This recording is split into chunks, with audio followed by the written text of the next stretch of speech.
Welcome to Holiday Hysteria. It's day 2 of our 25-day series entitled Holiday 101 Movies Everyone Should See. In our last video, we took a look at The Christmas Carol from 1910, an egotistical Thomas Edison, and some keen special effects. Today, we jump ahead 24 years into the future to a new land, Toyland.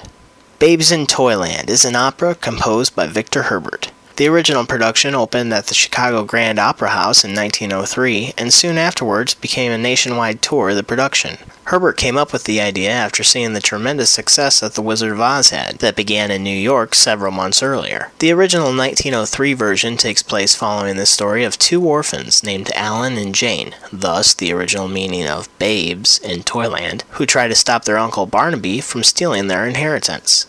So what happens? Barnaby puts them on a ship and wrecks it in Toyland.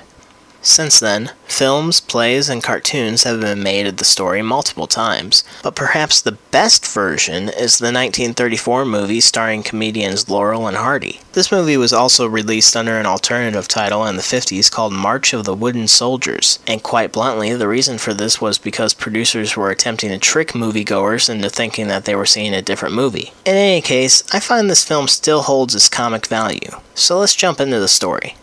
These men, Laurel and Hardy, replaced the kids from the original opera, so now they're the babes, and they live in a big shoe with an old woman and Bo Peep. As you can tell, this isn't much like the original opera. There are no kids saving the day, there are no shipwrecks, there's no mysterious land far out in the ocean, and there's no evil Uncle Barnaby. Oh wait, there is a Barnaby. Yeah, Silas Barnaby. So I guess the movie producers decided they wanted some sort of continuity between the play and the movies, so they decided to make him a creepy neighbor, who also happens to be the old woman in a shoe's landlord who wants to marry Bo Peep. Now they all live in Toyland, a place where Santa fills his orders for the toy maker and his associates, aka Laurel and Hardy, or their characters' names rather, Stanny and Ollie Dumb. This town is filled with all sorts of storybook characters. Mother Goose, Tom Tom Piper, Bo Peep, Jack and Jill, Red Riding Hood, the Three Little Pigs, the Cat and the Fiddle, and the list goes on. Basically, this plot revolves around Bo Peep and getting married. She wants to look after her sheep, which are always getting lost, and there's a whole song and dance number around it. As there are a few more, but what do you expect? It's an opera. But Silas offers to tear up their shoes, aka home's mortgage, if Bo Peep agrees to marry him. But she says no, and that is where the trouble begins. Silas does everything he can to get his way, but gets knocked around a ton in the process, as you'll see in the film. Later, Tom Tom just appears suddenly and announces that him and Bo Peep are getting married, which is interesting. Silas, of course, doesn't like this and kidnaps a pig and frames Tom Tom for doing so. Meanwhile, in the toy factory, Stanny and Ollie are making toys and causing all sorts of trouble by accident. They get fired, the old woman in the shoe gets evicted from her shoe, and Stanny and Ollie are being prepared to be banished to Boogie Land.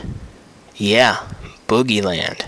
It's nasty. There's alligators, swamp, dirt, and some crazy little monkey people that they call boogeymen. Oh, and it's only about 35 feet or so away from the town, it would seem. Seriously, it takes only 2 seconds to travel from one place in the town to another. Any place. Stanny and Ollie live next door to their job, yet they're always late for work.